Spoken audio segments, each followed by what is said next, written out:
ring? I feel like it'll be a little entertaining. I don't know how long he's gonna last in with these big shots coming at him, but hey, we only time will tell. You know, I'm not here to hype that shit. Not even my business. That's somebody else fish to fry. Yeah. You know, I got my own fish to fry. Terence Crawford is not going to do anything to Canelo Alvarez. Terence Crawford, yes, he's good. He's a 4-division world champion, 2-division undisputed, but he couldn't even hurt Majimov. Is that they think that Canelo is easy work because of the fact that he's flat-footed and he just kind of like, he does basic, I would say. He has basic skills, but he's really good at those basic fundamental skills. Jermell Charlo breaks down why he believes Canelo Alvarez will defeat Terence Crawford. He explains that the key factor is how long Crawford can withstand Canelo's heavy shots. Charlo points out that Crawford is moving up in weight classes to face Canelo, which makes the challenge even tougher. According to him, the fight will depend on how well Crawford manages Canelo's strength and pressure over the course of the bout. Analysts argue that Crawford could not seriously hurt Majimov, who is not even close to Canelo's level. While Crawford dominated Errol Spence, this challenge is completely different. Canelo is a legendary fighter, more active in recent years, and younger, making him a tougher and greater opponent for Bud. 10-0. They never got in the ring with anything like a Terence Crawford. They never got in the ring with a former champion, with an elite fighter.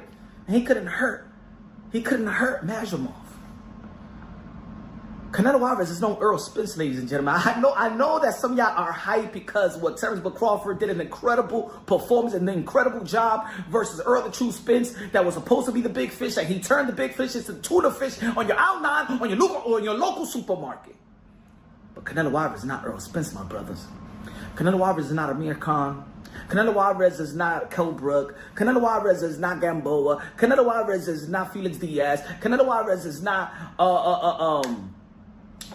Sean Porter. Canelo Alvarez is none of those guys, ladies and gentlemen. Canelo Alvarez is none of those guys. Canelo Alvarez is not the Mean Machine. Canelo Alvarez is Canelo Alvarez, regarded as one of the greats, and not just the Mexican greats. I don't like how y'all try to put it. Oh no, he's the best Mexican, because you don't want to say that he's one of the greatest that ever laced him up. Canelo Alvarez is one of the greatest that ever laced him up. Has carried the sport of boxing on his shoulder. And let me say it like this: leading up to the fight, Canelo Alvarez is more active than Terence Crawford. Canelo Alvarez is more seasoned than Canelo Alvarez is more seasoned than Terence Crawford. He's younger than Terence Crawford. He's more active than Terence Crawford. His resume is better than Terence Crawford. The people that he's fought is better than Terence Crawford. He's fought every damn style. He's fought the best Russians at the time with Kovalev. He fought the best Asian in Kazakhstan and Triple G. Kell Brook explains that he favors Canelo Alvarez in a matchup with Terence Crawford because Canelo is a completely different type of fighter compared to anyone Crawford has ever faced. Brook highlights that while Crawford's victory over Errol Spence was impressive, it does not prepare him for what Canelo brings to the table. Canelo's strength, experience, and ability to control fights at higher weight classes set him apart from Spence and others. Brook believes Crawford has never faced an opponent with Canelo's power, skill set, and ring intelligence, making this fight one of the toughest challenges of his career. You've got to sway towards Canelo. Crawford's going to have to, move up, and, I knew when I boxed Golovkin, there's a big difference, especially with someone that, fighting a middleweight, a mediocre world champion's okay. But when you're fighting someone like, Canelo or Golovkin, it's a different kettle of fish, I have to lean towards Canelo, but, Crawford's very, very, very good. Do you think Crawford's still got the legs? Obviously, he's very much got great IQ in the ring, but he's very much a good mover as well. Do you feel like he's still got the legs to be maybe out-moving Canelo if he needs to? Well, I don't know. I think when we look back at Mayweather when he beat Canelo, he's a mover. Crawford's not really like Mayweather in that aspect. He's more. He kind of sets his feet and he's just. He's cute with how he approaches chucking shots and moving. You know what I mean? I think I think it's a different fight to Mayweather, and Canelo's obviously a different fighter from when he boxed Mayweather. Analysts stress that Terence Crawford may simply be too small to hurt Canelo Alvarez effectively, since he is moving up nearly 3 weight classes with limited experience above 154. They compare this situation to Floyd Mayweather, who fought multiple elite names before facing Canelo, while Crawford has only fought Madrimov at that level.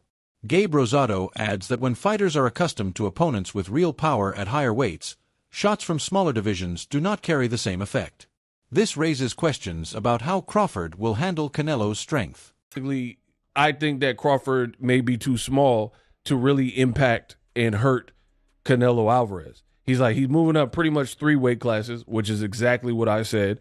I'm not counting 154. He had 1 fight, bro. He had 1 fight. Floyd Mayweather got more fights at 54 than Terence Crawford. Boop. Because Crawford, he fought Madrimov. Floyd fought De La Hoya, Cotto, and then he fought Canelo at 152.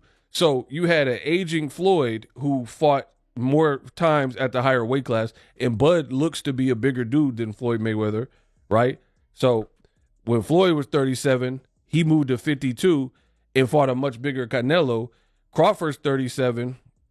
He fighting Madrimov with 11 fights. Not the same. It's not.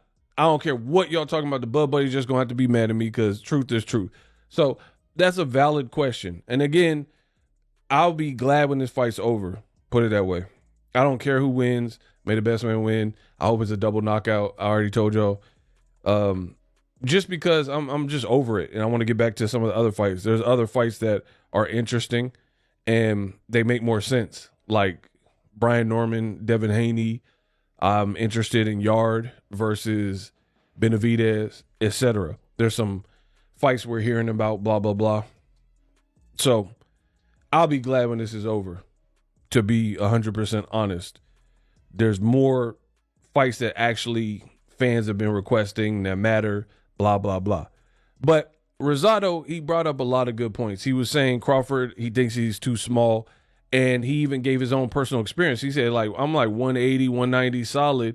And when I fight guys that are welterweights, even if they crack and they're known for being menacing, murderous punchers at the lower weight classes, 140, 147, them moving up, it feel like pillows when they fight me. When I get hit with their punches, it feel like pillows because I'm used to getting hit by triple, right? He used to Triple G work. He used to Lemieux work. So to me, this is kind of common sense, but common sense ain't that common, right? Analysts continue to emphasize one of the most important factors in a potential Crawford versus Canelo matchup, the question of whether Crawford can absorb Canelo's power. While some critics believe Canelo looks flat-footed and easier to deal with, experts explain this is deceptive. His style is deliberate, based on balance, timing, and efficiency. By planting his feet and relying on fundamentals, Canelo ensures every punch carries maximum power. This is the challenge Crawford faces. His defensive skills and movement may allow him to avoid shots for long stretches, but Canelo's patience means he eventually finds openings. The real test will be whether Crawford can remain composed under heavy fire. Many analysts agree the difference in this fight may not be who lands more punches, but whether Crawford's chin and body can withstand the punishment. Is Crawford gonna be able to take Canelo's punches? And is Canelo gonna be skilled enough to not keep on getting banged up by Crawford and his craftiness? It's the battle of two greats, you know what I mean? So I believe that Canelo, you really see him, when you see him fight, he almost got a one-way style, and it works for him. He likes to get in there and bang you up. He likes to throw hard punches. He likes to break you down. He likes to hit you everywhere. You're gonna hit in your body, your arms, the forehead, the ear, the neck. Wherever he can land a good one, he's gonna land it, and that usually breaks him down.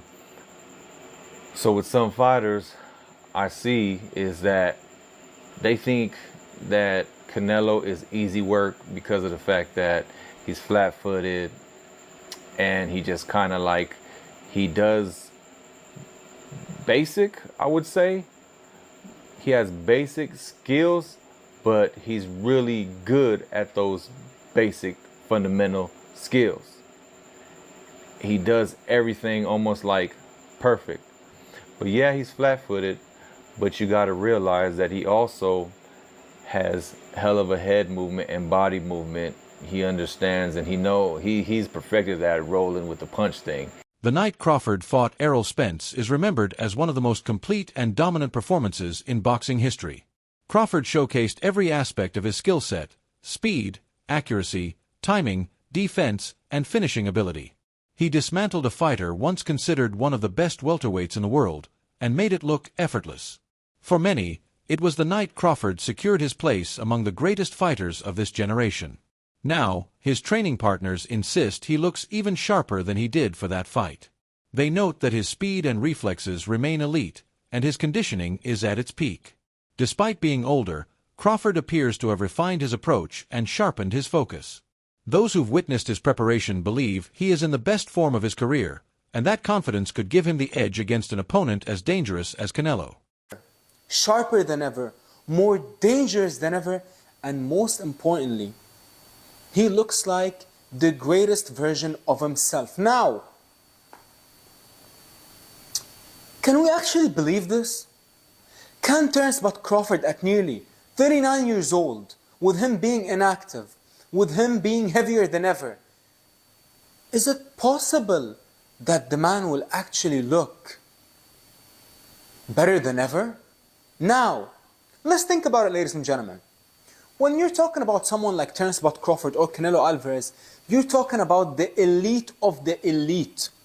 And if I'm going to be honest, Terence Crawford, when he fought Errol Spence, in my opinion, in all my years of watching combat sports, I'm a MMA guy turned into boxing.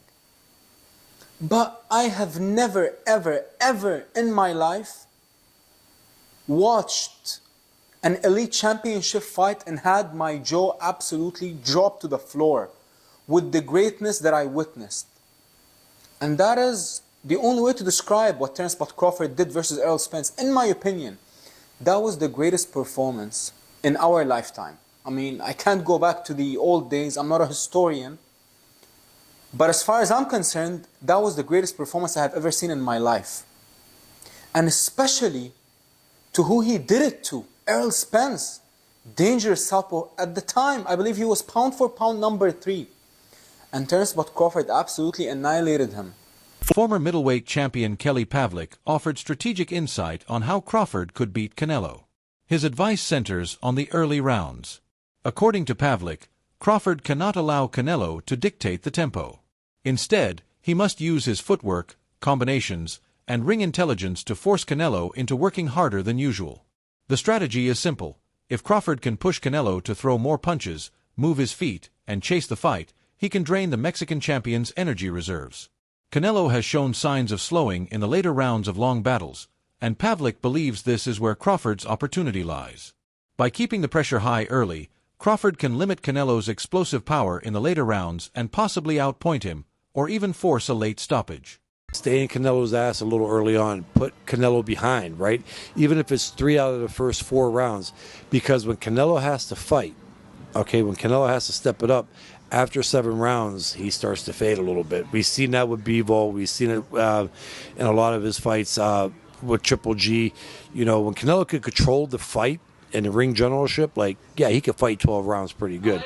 But when Canelo gets pushed early on in the fight, he starts to fade muscle endurance-wise. So if I was Crawford, I would kind of stay in his ass a little bit on, the early rounds and make him have to play catch-up in rounds 3, 4, 5. And then by round 7, that's where, he could really step it up. Dan Rafael made an important observation when comparing the experiences of both fighters. He explained that Canelo has already fought and absorbed punches from fighters who moved up from lighter divisions, including Floyd Mayweather, Amir Khan, and Miguel Cotto. Canelo not only fought them, but also adapted to their speed and timing, proving he could handle shots from smaller men. In contrast, Crawford has not yet faced a naturally bigger opponent with the same level of physicality that Canelo brings. While Crawford has dominated across multiple divisions, stepping up to fight someone who thrives at higher weights is a different challenge altogether. Raphael's point highlights that Canelo's experience at the elite level against all kinds of opponents could give him a crucial advantage over Crawford, who has yet to be tested by such size and power. Dan Raphael kind of made a great point when talking about sizes, because he said, if you look at them two together now, they look the same size. He said, people have got the idea of the size thing wrong. It's not looking at them as a physical package.